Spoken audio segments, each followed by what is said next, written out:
Hey everybody, welcome back. Today going to do a quick video on some more parts that that ordered that just came in.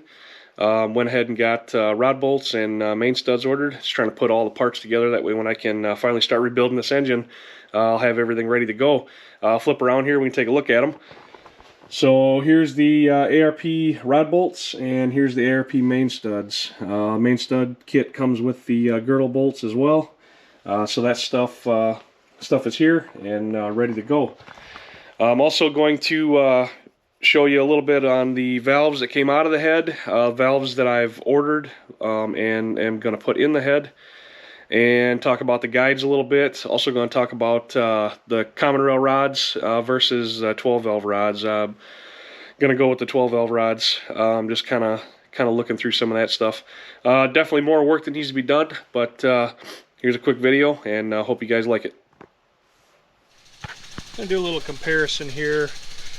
The valves that I have here, this is going to be intake valve. You can see on the back side of that valve, it's got kind of a dished out area.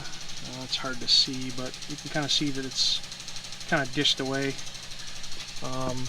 The angle, the seat angle, which is right on the side of the valve right here, on an intake valve, I believe is 30 degrees. On the exhaust valve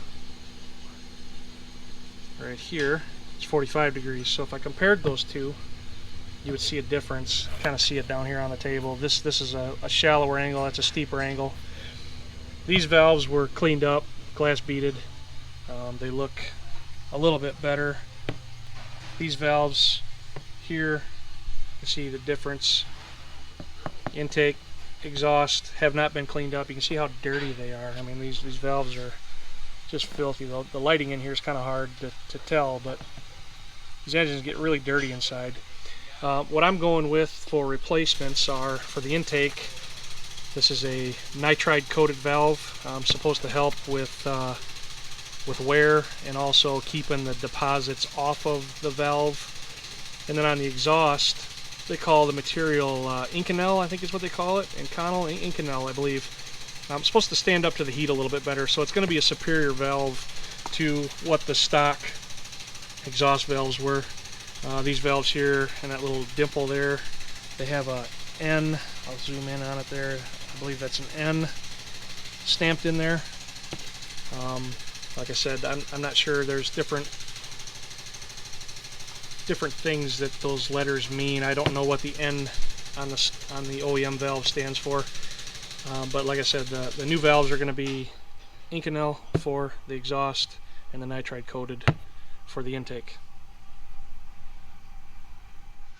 Hey guys, gonna show you a couple photos here. I didn't actually get a chance to get the guides, the valve guides in the video, but when we're putting them in, I'll kind of show you a little more. But in the two photos, you'll see the first guide is a factory 5.9 Cummins guide, spiral reamed, has a very small shoulder on it. The second guide is a universal guide, has a larger shoulder, smaller OD on the part that actually gets pressed into the head.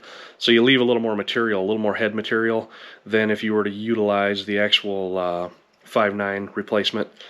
We're going to go with that universal guide in hopes that we can save a little more head material, and also it's a smooth ID bore versus a spiral reamed.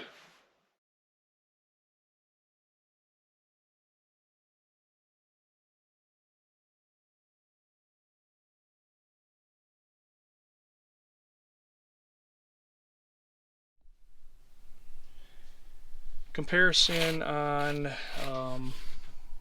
rods out of this engine. So these rods here came out of the engine.